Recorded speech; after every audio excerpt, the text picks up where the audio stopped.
Eu não sei nem por onde começar esse vídeo, porque são tantos detalhes que marcaram a partida de ontem, que a gente realmente fica um pouco perdido para falar sobre. Mas enfim, vamos tentar?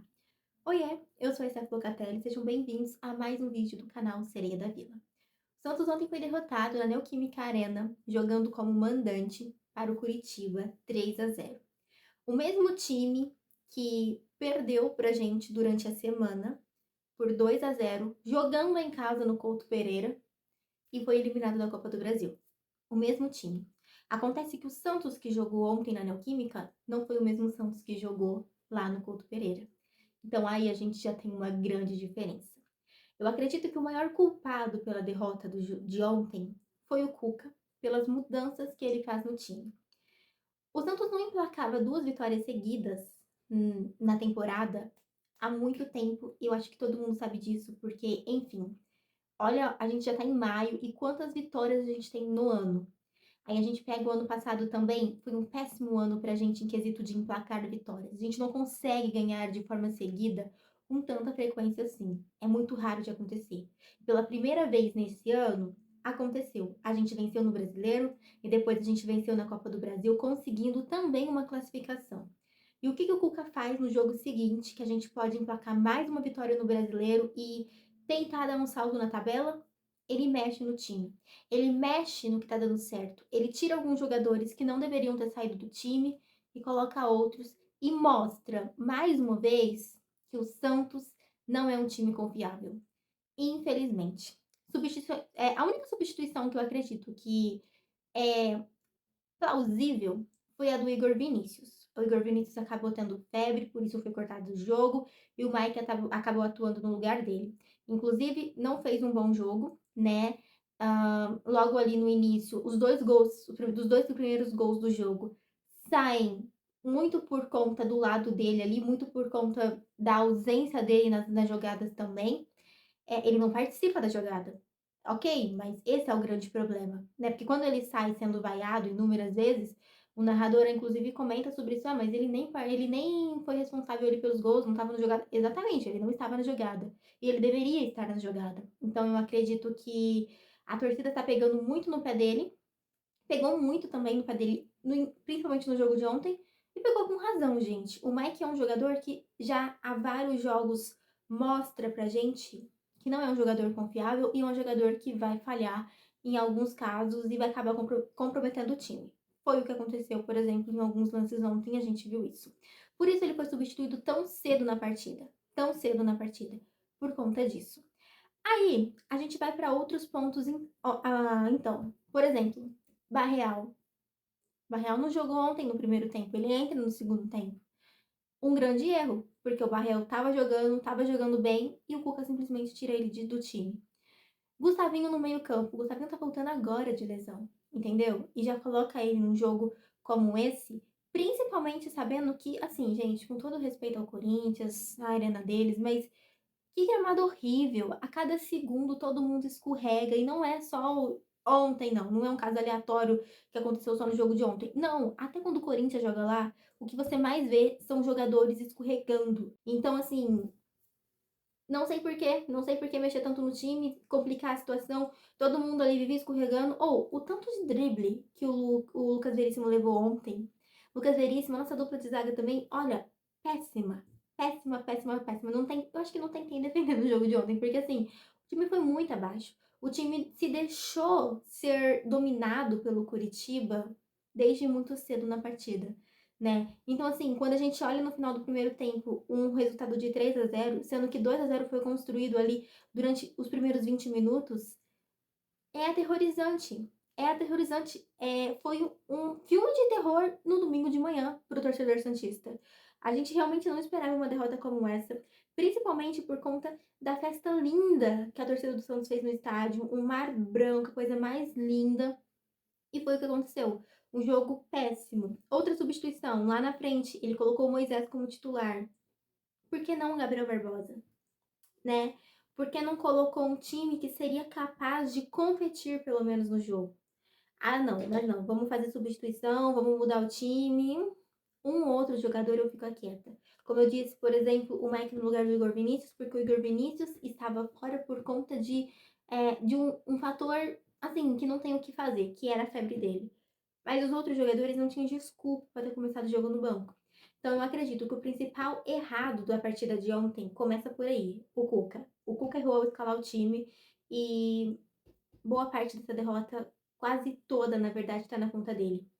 Então vamos lá, deixa eu só falar rapidão a escalação, já que eu falei de alguns jogadores aí. Brazão, Mike, Frias, Veríssimo, Escobar. Aí no meio campo a gente teve Gustavo Henrique, o Gustavinho, no caso, e o Ilharão. E depois na linha da frente, Gabriel Bontempo, Benjamin Rolezer e Moisés e o Neymar mais centralizado ali, que também flutuava pelo meio.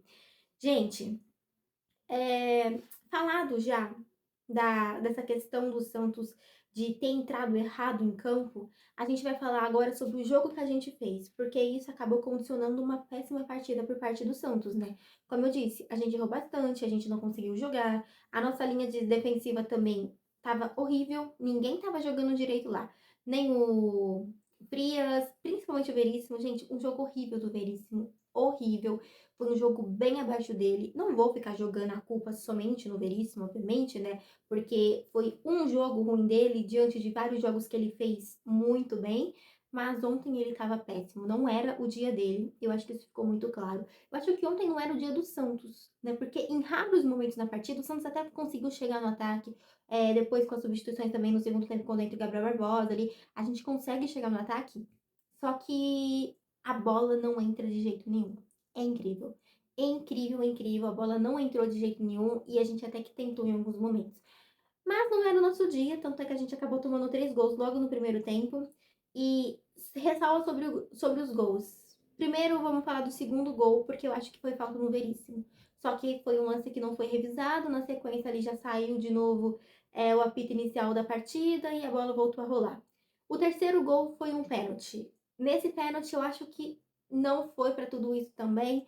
Eu acho que o Escobar ali, ele realmente escorrega, mas não a ponto de fazer esse pênalti tão escancarado que eles falaram que aconteceu.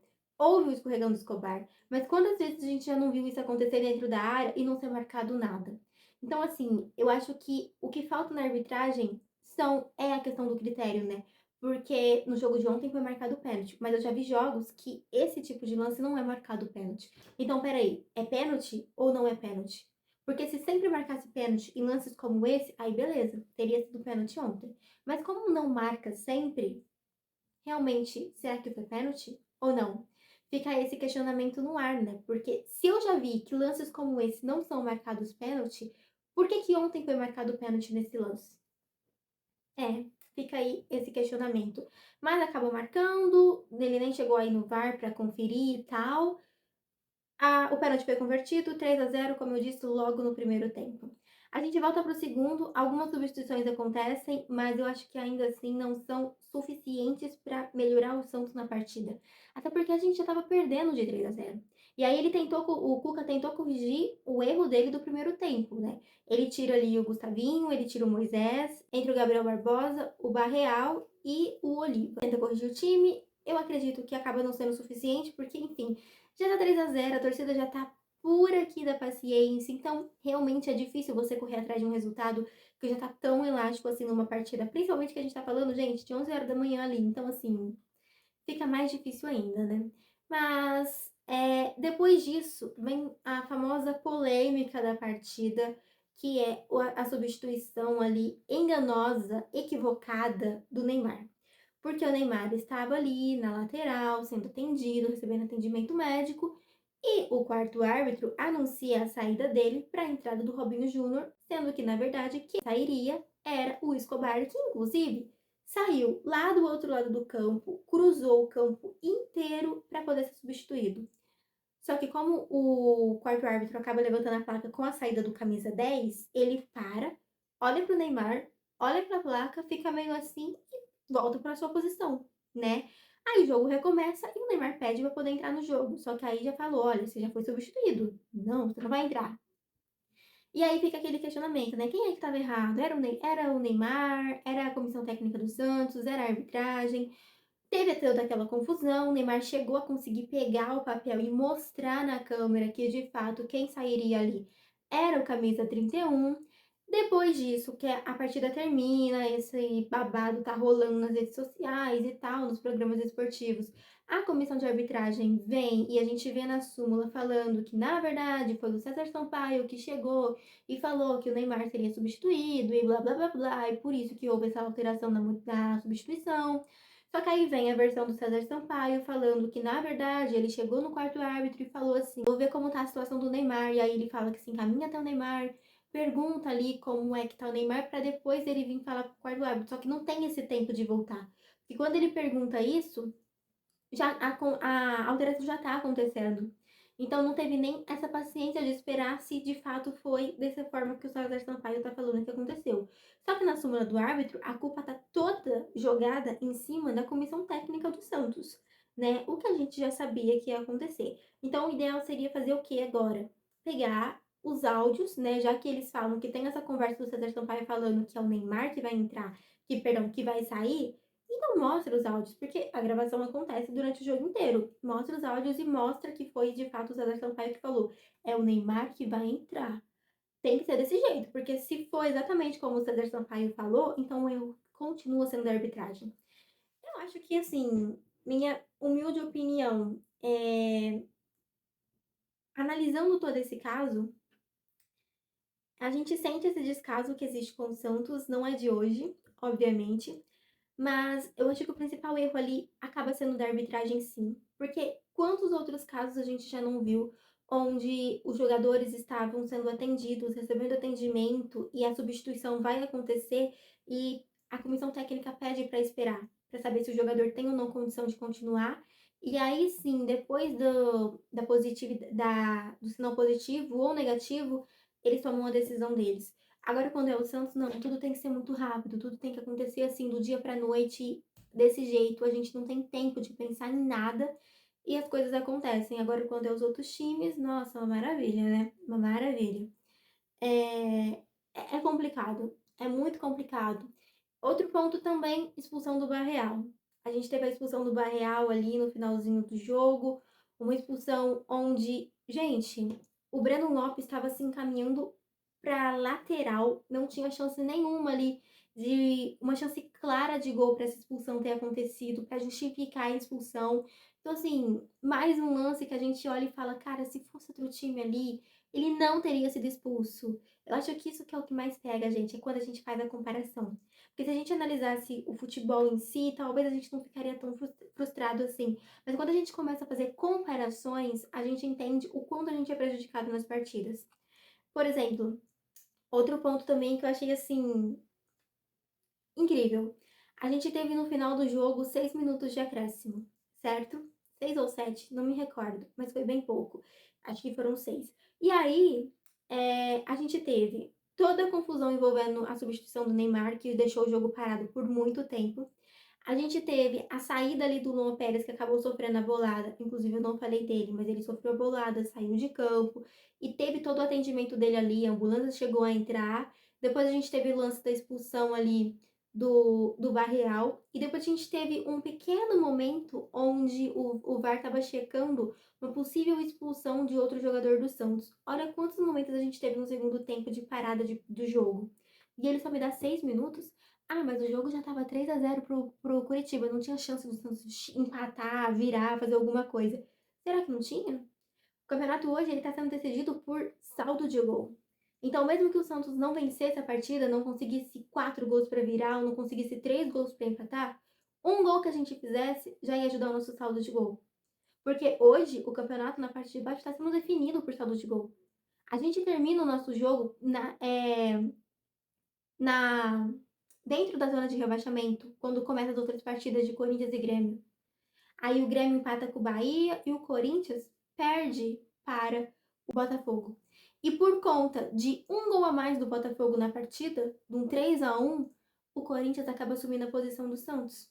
Então vocês entendem como é importante o saldo de gol? E aí eles vêm e me falam que, não é importante tanto assim, o Santos já estava perdendo, nem precisaria de acréscimo. Eu vi isso aconteceu em um jogo do Santos e São Paulo, no futebol feminino, tá? Quando o Santos estava perdendo a partida para o São Paulo de 2-0. Tava no final do jogo, o Santos estava péssimo na partida, não estava jogando nada, e o juiz foi lá, a juíza, perdão, foi lá e deu 6, 5 minutos de acréscimo, não me recordo. E aí os comentaristas da transmissão falou assim: pra que dar acréscimo? O Santos não tá jogando nada, já tá 2-0, o jogo já tá decidido, poderia ter acabado com 45. Pois bem, nos 5, 6 minutos que tem de acréscimo, o Santos faz 2 gols e empata a partida. Então tá vendo como o acréscimo é importante? Não tô falando que a gente ia empatar o jogo ontem. Eu só tô falando que a gente teria mais chance, uma chance justa, por sinal, de tentar pelo menos diminuir o placar e conseguir um saldo de gol interessante, porque hoje saldo de gol define campeonato. Então a gente precisa levar muito a sério essas coisas. São pontos que a gente perde muitas vezes, são gols que a gente deixa de fazer, são momentos dentro de uma partida que acabam complicando todo. Eu não acho que a maior derrota que aconteceu ontem foi por culpa da arbitragem. Eu acho que a gente deixou de jogar um jogo interessante por culpa do Cuca, que escalou mal inicialmente o time. Mas a gente não pode deixar passar batido também esses lances cruciais da arbitragem. Breno Lopes provocando o jogo inteiro, fazendo inúmeras faltas e não tomava amarelo. Josué, mais uma vez também, fazendo inúmeras faltas, queria comandar o jogo, apitar o jogo. Tomou um amarelo, não foi nem por uma questão de falta no final da partida. Quantos cartões amarelos os jogadores do Coritiba tomaram ontem? Gente, acho que 2. Deixa eu só confirmar nas estatísticas. E o Santos é, apanhou em muitos momentos. Tinham faltas lá que eram para amarelo e o juiz simplesmente não dava. Então fica complicado. Cartões amarelos, 2 amarelos pro Curitiba só. 2. Enquanto foi um no início da partida, né? Esqueci o nome dele. Pro zagueiro deles, não foi? Não, pro lateral, Taverna. E depois pro Josué no final do jogo que eu disse pra vocês. Aí o Santos tomou 4, mas que tava em campo foi só o Neymar e o Escobar, né? O Neymar, inclusive, ele toma o cartão quando ele está reclamando ali sobre essa questão da substituição dele. Depois o Gabriel Barbosa entra e também toma, e o outro cartão amarelo foi pro Ananias. E teve o Barreal que foi expulso. Então, assim, fica complicado porque para onde a gente olha para o jogo de ontem, a gente vê uma lambança acontecendo, seja por parte do Santos, seja por parte da arbitragem. Então o jogo de ontem é um jogo para esquecer, foi um jogo horrível e que de verdade eu não quero lembrar de jeito nenhum, porque não dá para defender um time que perde de 3-0 da forma que perdeu e não dá para defender uma arbitragem que apita o jogo como apitou ontem. Foi todo mundo péssimo e o resultado foi 3-0 para o Curitiba. Então, parabéns aos envolvidos. Comenta aqui o que vocês acharam dessa partida, porque eu realmente quero saber a opinião de vocês sobre cada um desses lances que a gente teve polêmicos. Não foi uma partida que passou batida, né? Foi uma partida que teve muitos holofotes, diga-se de passagem. O próximo jogo do Santos aí é na Sul-Americana. Deixa eu só voltar aqui. Lembrando que vai ser a 5ª rodada da Sul-Americana. A nossa situação tá complicadíssima na competição. E vamos ver, né, o que vai acontecer aí com o Santos nessa competição. Deixa eu só voltar para pegar o horário certinho para vocês. Santos e São Lourenço, quarta, 7 horas da noite. E o nosso próximo jogo no Brasileiro, o penúltimo antes da parada para a Copa, é contra o Grêmio. Grêmio e Santos, sábado às 7 da noite. Lembrando que contra o Grêmio é confronto direto, né? Já que o Grêmio também está lá na parte de baixo da tabela. Hoje o Santos está em 16º com 18 pontos, assim como o Corinthians, né, abrindo a zona de rebaixamento com 18 pontos também, 17º. O Grêmio em 15º com os seus maravilhosos 18 pontos também. E daí a gente vê que tá todo mundo embolado. E como eu disse, olha, saldo de gol: -4 Santos, -4 Corinthians. E o Grêmio tá com -2. A gente tá ganhando, então, em outros quesitos ali do Corinthians, mas por conta do saldo de gol a gente conseguiu empatar ali e tá ganhando nos outros critérios. Mas a questão é que saldo de gol importa, gente. Então, assim, acabar o jogo antes porque a gente já tá tomando de 3 é sacanagem e é uma desculpa ridícula. Porque se o jogo merecia uns 12, 15 minutos de acréscimo, era isso que deveria ter dado. E não sei só pra falar que deu alguma coisa. Enfim, vou ficando por aqui. Um beijo pra vocês e até o próximo vídeo.